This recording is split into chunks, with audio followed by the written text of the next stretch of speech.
we are going to first understand what electric flux is. Here I have taken an arbitrary closed surface. I have taken an arbitrary closed surface, placed in an electric field. Okay? Placed in an electric field. You can see a number of electric lines of forces are passing through this surface placed in an electric field. The electric flux is denoted by the letter phi suffix e. Phi suffix e. When I put a suffix e, it indicates electric flux. Electric flux phi e is defined as number of electric lines of forces passing through a surface placed in an electric field. I repeat once again. Electric flux is defined as number of electric lines of forces passing through a surface placed in an electric field. What are we trying to understand from this diagram? As you see, this is an arbitrary closed surface placed in an electric field of strength E vector. This is an arbitrary, it doesn't have any shape. I cannot say what shape it is. It is a closed surface of some arbitrary shape. Therefore, I say I have taken an arbitrary closed surface placed in an electric field of strength E. In order to find out what is the flux passing through the surface, I have divided this surface into small areas, each of area ds. One such surface of area ds is shown in the figure.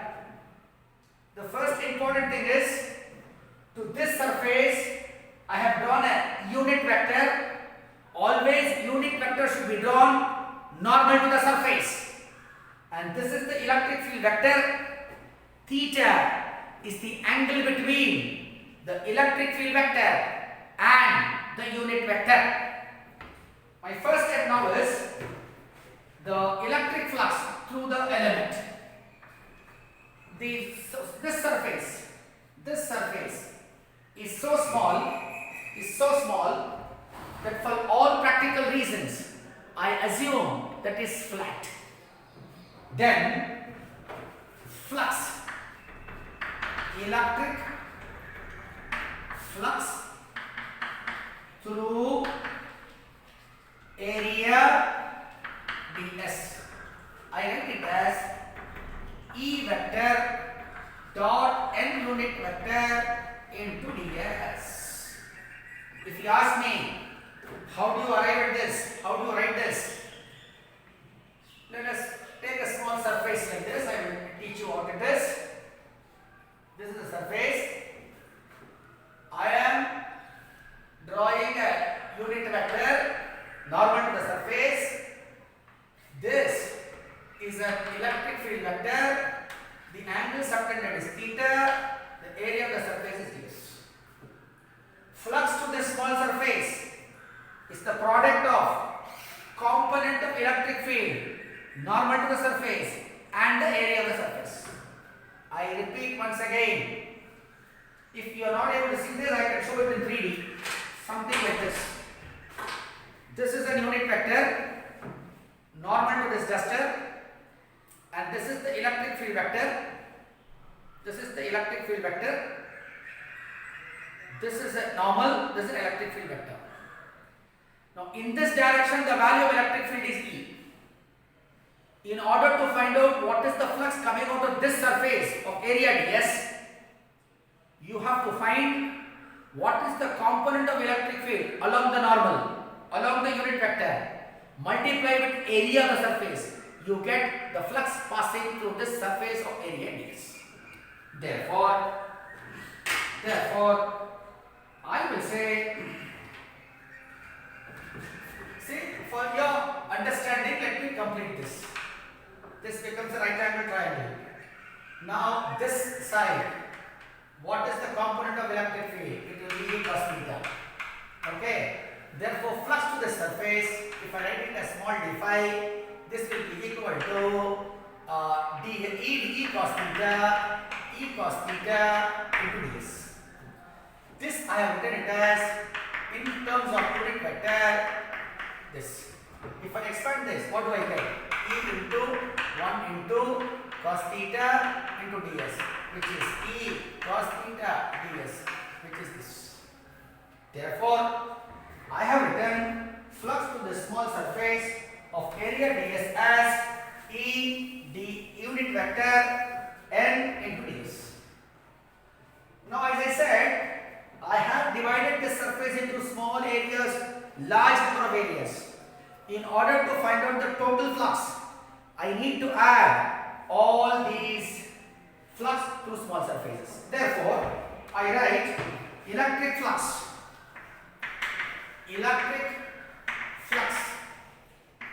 over entire surface. I write this as equal to sigma all ds E vector dot n unit vector into ds. Summation. Now instead of summation, I can replace it by an integral as well.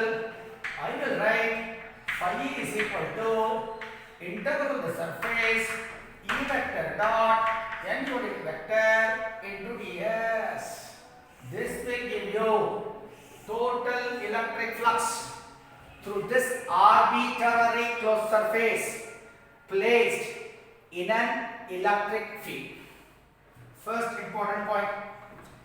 The second thing I would like to tell you here is E vector dot n unit vector is E cos theta, where theta is the angle between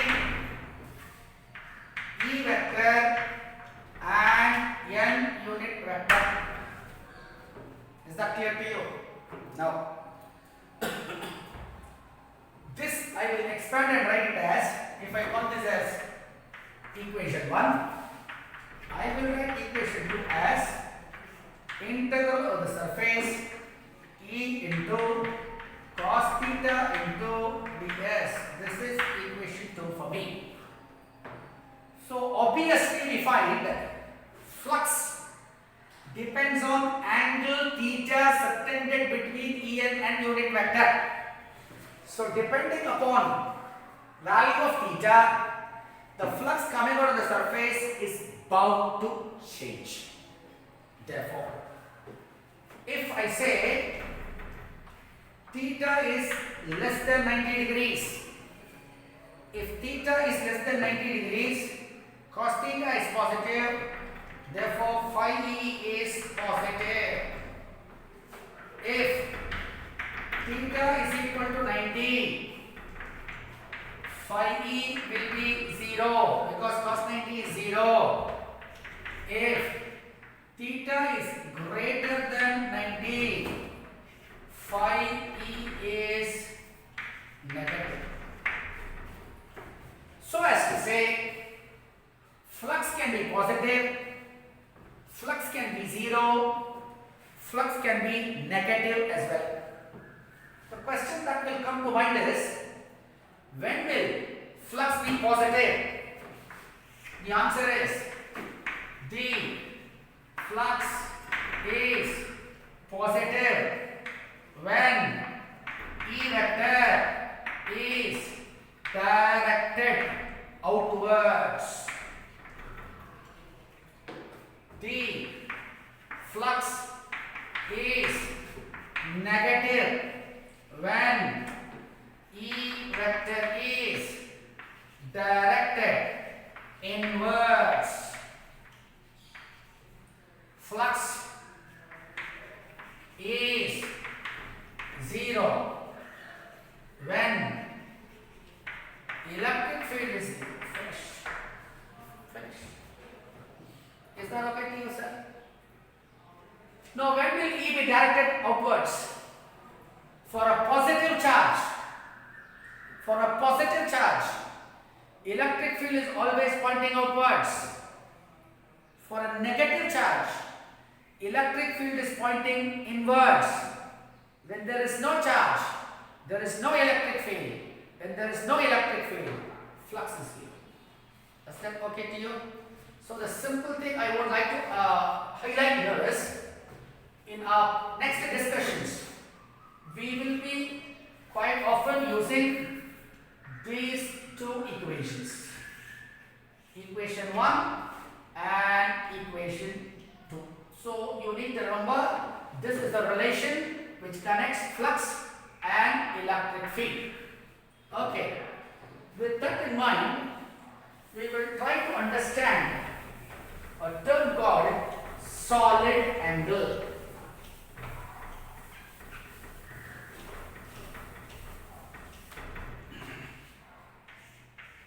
Solid angle.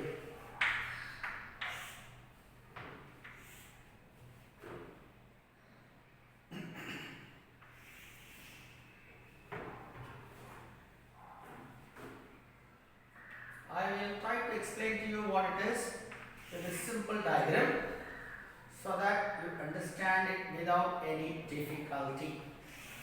Okay?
Okay.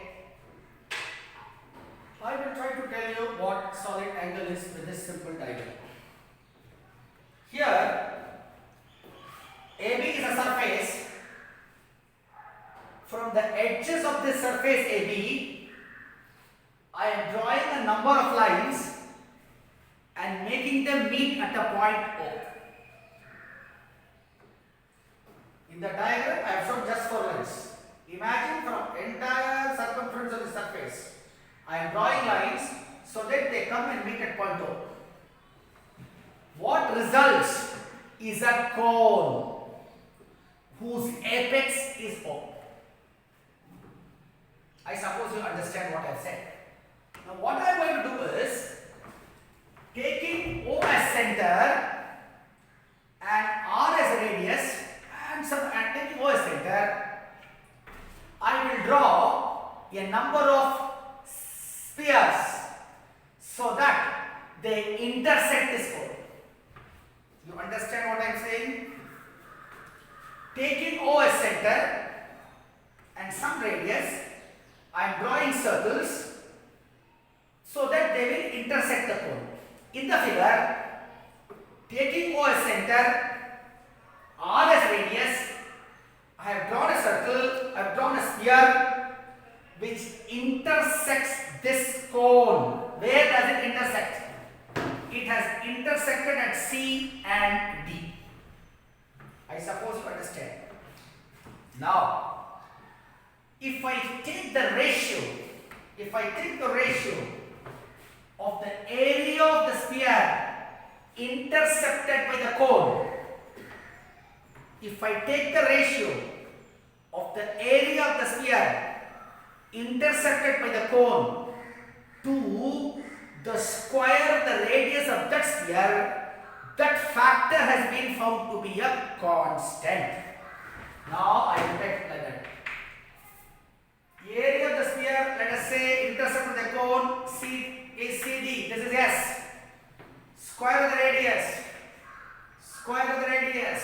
r squared. This is a constant. I denote it with the letter omega. This omega, I call it as solid angle. How do I say that? It is found that the ratio of the area of the sphere intersected by the cone to the square of the radius has been found to be a constant, and this ratio is called solid angle. This is called solid angle. Now, for a hemisphere,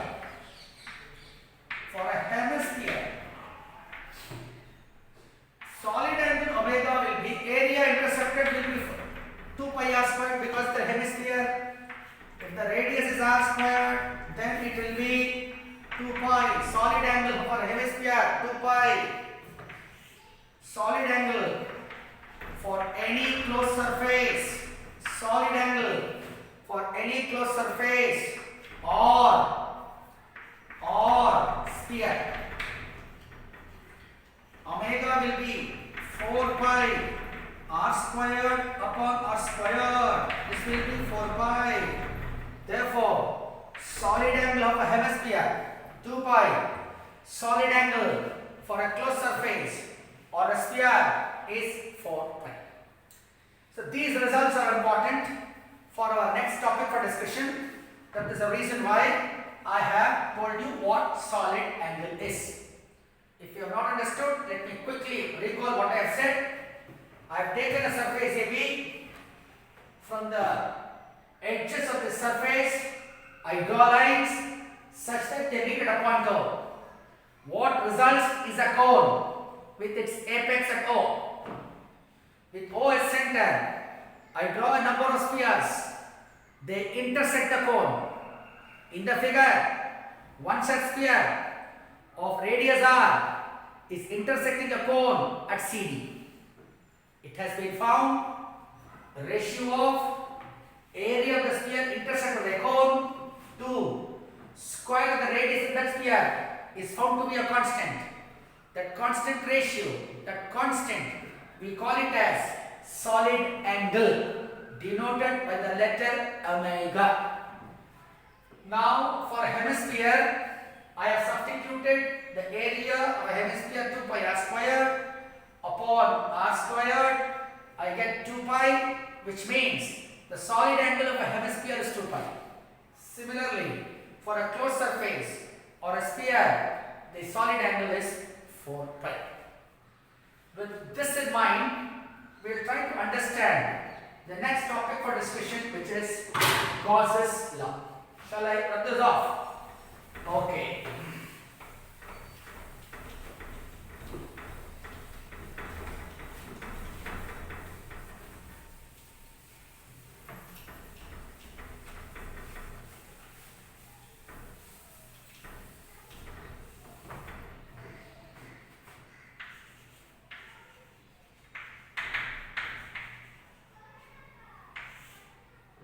Let's first try to draw a diagram for this.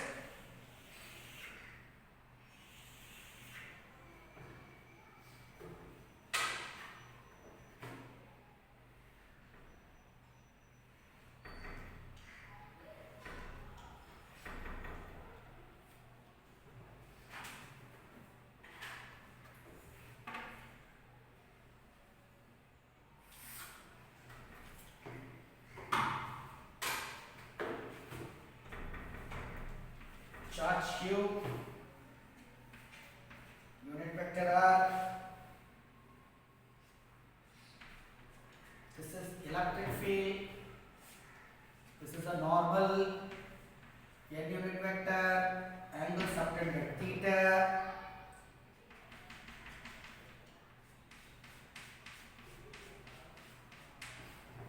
This area, let us say it is ds. Okay? It's a very simple topic. We'll do it beautifully and we'll understand what it is exactly. Okay? What is this Gauss law? In our previous topic for discussion, which is electric flux, if you remember, we derived an expression phi E is equal to integral the surface E vector dot n unit vector